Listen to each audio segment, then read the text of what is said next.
Okay, ladies and gentlemen, let's talk about the United States of America. Couple of political eras. We have the Cold War and Civil Rights era post World War II, containment of the Soviet Union, the growth of the Civil Rights Movement, and the end of segregation, enormous baby boom economic growth, and of course the counterculture movement. And then in the 80s, you have the Republican Revolution and America's turn towards more conservatism and the new right. We have the post Cold War era. We have the growth of the internet and the rise of American soft power globally. Um, you have an increase in democratic states and globalization also around the world as the Soviet Union falls and there is more democracy. Post 9/11 world is the war on terror in Afghanistan and Iraq. You have the Great Recession. You have the rise of social media, kind of the recognition that climate change is actually a thing. And then we start shifting culturally more progressive, the rise of cultural progressivism that takes place in the 20 aughts and early 20 teens. Current era is kind of seen as an era of political polarization. We have the rise of that polarization that comes into the early 20 teens. It comes in with really Barack Obama. You have Donald Trump, the Black Lives Matter movement. You have hashtag Me Too. You have the January 6th attempt to stop a peaceful transfer of power. You have Israel, Ukraine, and China with Taiwan, obviously around the world, and then the decline in global democracies that actually takes place worldwide and here in the United States. A couple of major issues in American society. Number one is the intense emotional political polarization. Let's make it really perfectly clear. Most Americans actually agree on a lot of policies and have some significant overlap. Most Americans support abortion, but they also support having some kind of restriction at the margin. What is that? That's kind of the sticking point. Most Americans actually support gun rights and having restrictions on guns. At the margin, where that is, most Americans support legalizing marijuana. They support gay marriage, and most Americans by far are very trusting of the military and actually think it's a really good organization. So what's the problem? Most Americans are actually somewhere within this moderate. There might be one or two issues that push them one way or the other. But the thing is, the politicians get in there and they magnify the political polarization for their own gain. And what this does is that instead of having a disagreement about things and coming to a compromise, you have the progressive politicians, you have the make America great politicians that just end up being a thing where you have to hate the other side. The other side is detestable, they're evil, they're bad, and you cannot like them whatsoever. And so you start seeing evidence of super negative political polarization that turns into things like anti-democratic actions, corruption, voter suppression, violence. You have banning of books. You have the the diminishing internet freedom. You have cancer culture and college students yelling down speakers, not letting them talk. You have anti Semitism on the rise. You have radicals that sometimes physically even will attack moderate politicians. And you have the rise of white nationalism kind of coming back. All this comes from emotional political polarization. And we have to ask ourselves, are civil liberties or civil rights increasing or decreasing in the United States? Well, Freedom House, which measures the democratic ideals within a country, well, they would say that over the last 10 to 12 years, our overall democratic values, due to corruption, lack of transparency, some really punitive things we do to marginalized groups and immigrants, that we're becoming a less democratic state. We're still a democratic country, but we're quite a bit less so than we were 10 to 12 years ago. This is all problematic because the world does see America as the arsenal of democracy, that we protect most free nations around the world from attacks from aggressor nations and great powers. We prevent a lot of great power wars. We have had 469 military interventions between 1798 and 2022. And what you find is sometimes what happens is we actually overuse or abuse that military power. We literally saved the world from fascism in World War I and World War II, stopped dictatorship in the Korean War, stopped the spread of the Soviet Union in the Cold War, Iraq and Persian Gulf War, went against warlords in Somalia, helped stop genocide in Bosnia, and then, of course, currently with Ukraine. But we've also overreached in terms of our use of that military power in sometimes against democratic governments. The Filipino War of Independence killed over 100,000 people. We were involved in that.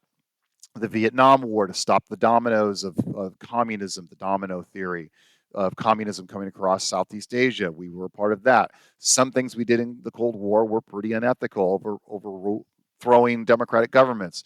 The war on terror, obviously, Afghanistan and Iraq were not seen as uh, very positive interventions. A couple other things that we deal with, like major issues in American society. How do we deal with some of the worst actions in our history? But not in terms of necessarily looking back, but more of what are we going to do now and in the future to improve their economic well-being? Well, slavery and segregation was not that long ago. And now the black population in the United States is poorer. They are the second poorest racial group in the United States. Well, the question is, how do we get that up? We want to make black families much better off. They have a 150-year um, pause in economic growth that people that were here before have. So, question: what policies do you make? Well, one is that you acknowledge that there are still people like the Proud Boys or the KKK um, or neo Nazis that are still out there doing things that are pretty racist. In a free society, you can't tell them to be quiet, but you can develop policies to empower economically, especially black families, and get them much better off than they are.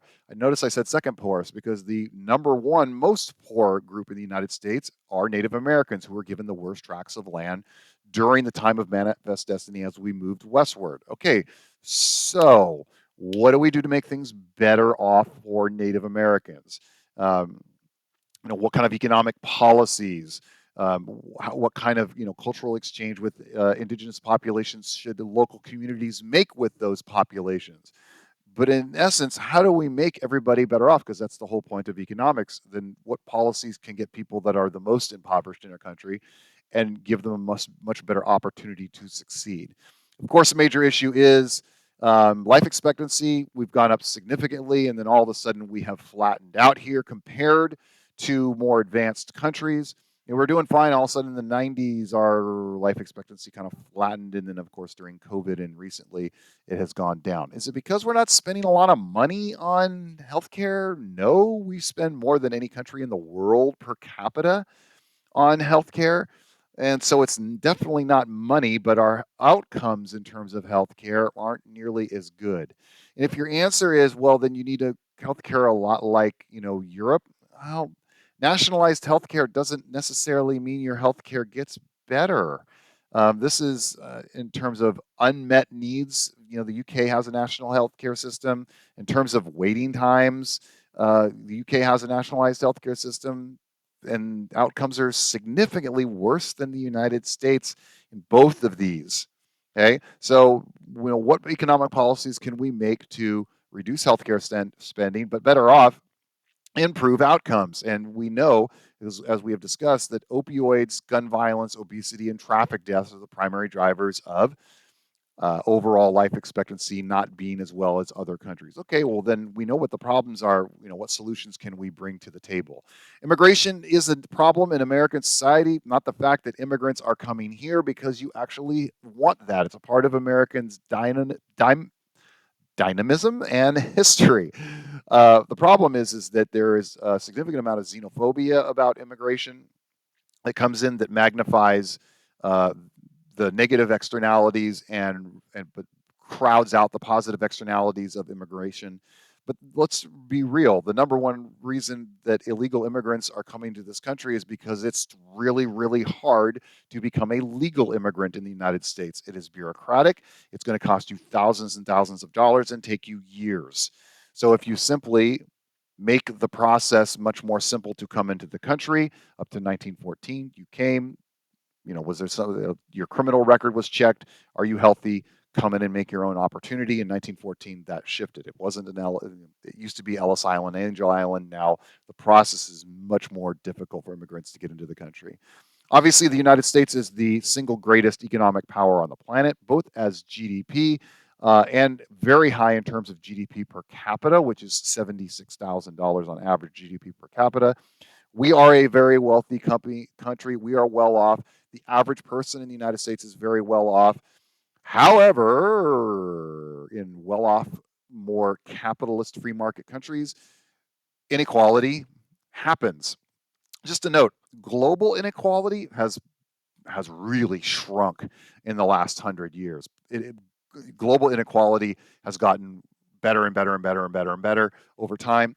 U.S. income inequality has actually gotten significantly better post 2016. Incomes from a lot of groups have risen up, but the amount of people that are poorer or that are worse off has actually gone down post 2016 by a lot. However, wealth inequality has become worse. And it goes back to what we talked about with segregation, slavery, is that you have families that have not been able to acquire generational wealth through things like housing. And because housing is so expensive, because the supply is so low and demand is so high, you can't get people to buy cheaper housing and acquire that generational wealth to give to their kids.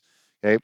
So, again, we are an unequal society in terms of inequality of income, but income inequality is getting better. Wealth inequality continues to get worse because of the problem of housing. But overall, the American average citizen is well off, is much better off than most average citizens all around the world.